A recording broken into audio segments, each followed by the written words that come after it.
Assalamualaikum warahmatullahi wabarakatuh.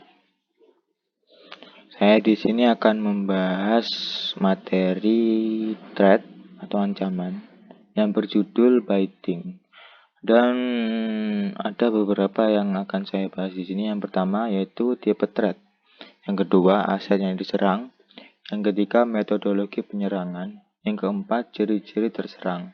Yang kelima itu upaya pencegahannya. Kalian pernah ditelepon dari nomor yang tidak dikenal? Biasanya orang itu akan mengatasnamakan operator seluler, dan kalau didengarkan lagi, cara bicaranya sangat mirip dengan orang yang menawarkan kartu kredit. Sangat berbeda dengan cara menyapa para customer care-nya operator. Lalu, orang itu akan mengatakan baru saja mengirimkan SMS dan meminta Anda menyebutkan password atau PIN yang ada di dalam pesan itu. Ingat, jangan sampai Anda menyebutkan password atau PIN itu. Itu sudah termasuk taktik social engineering. Pasalnya, lembaga apapun itu, baik lembaga keuangan maupun lembaga operator, tidak akan pernah meminta nomor PIN atau password pada pelanggannya. Jadi sudah dapat dipastikan itu adalah telepon dari hacker atau penipu. Hal itulah yang disebut dengan taktik social engineering.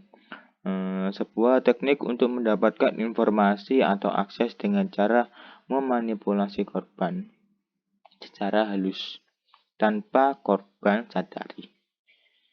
Manipulasi ini dilakukan di berbagai media dengan tujuan mempengaruhi pikiran korban. Misalnya lewat suara, lewat gambar erotis, atau tulisan yang meyakinkan.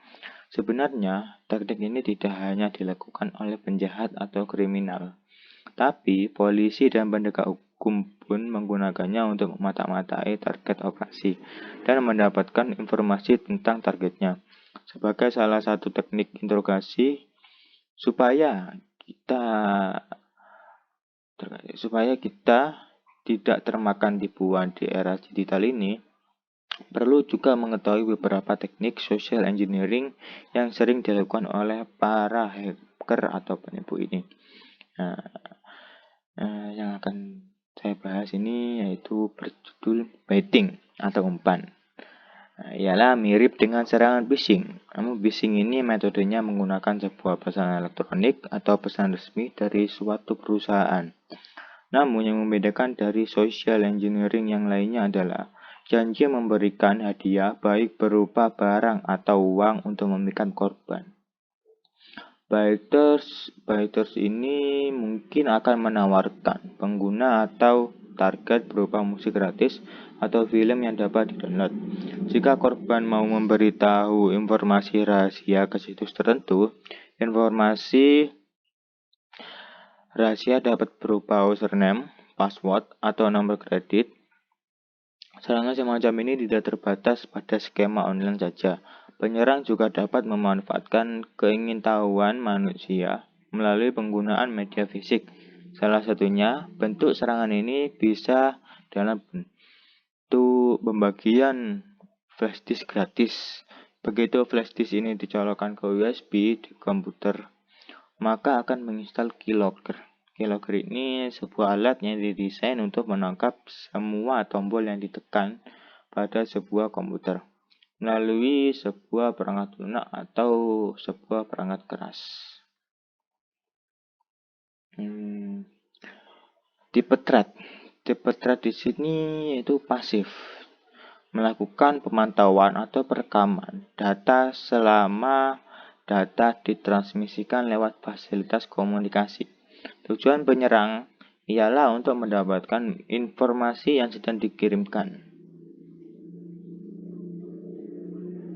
Kemudian aset yang diserang ialah software, karena si pelaku mengirimkan sebuah malware di dalamnya berisi keylogger yang berfungsi untuk memantau aktivitas si korban, sehingga apapun yang ditekan di komputer korban akan terkirim ke komputer si pelaku. Jadi kayak username, password akan diketahui oleh si pelaku.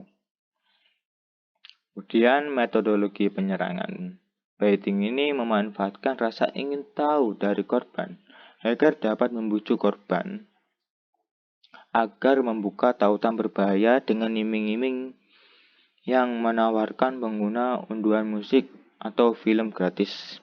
Mereka juga bisa membuat iklan software gratis yang mengarahkan korban ke situs jahat dan mendorong korban untuk mengunduh aplikasi yang sudah terinfeksi malware.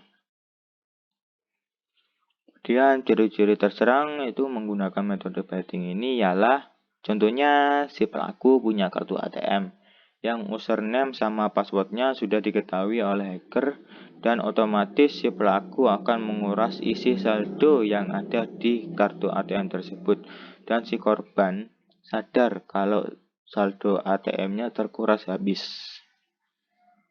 Kemudian cara upaya pencegahannya yaitu dengan personal security defense atau pertahanan keamanan pribadi.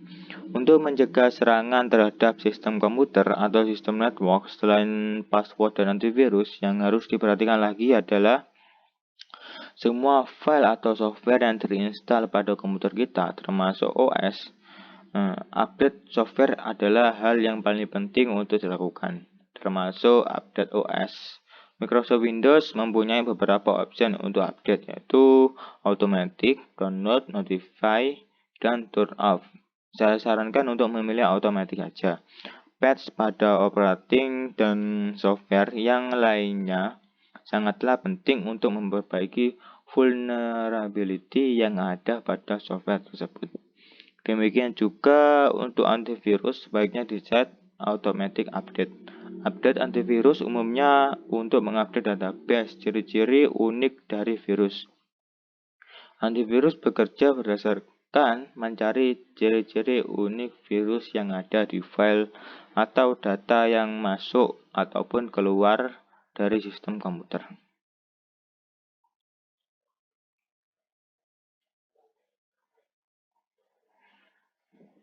Mungkin itu saja yang bisa saya sampaikan. Kurang lebihnya saya minta maaf kalau ada yang salah. Wassalamualaikum warahmatullahi wabarakatuh.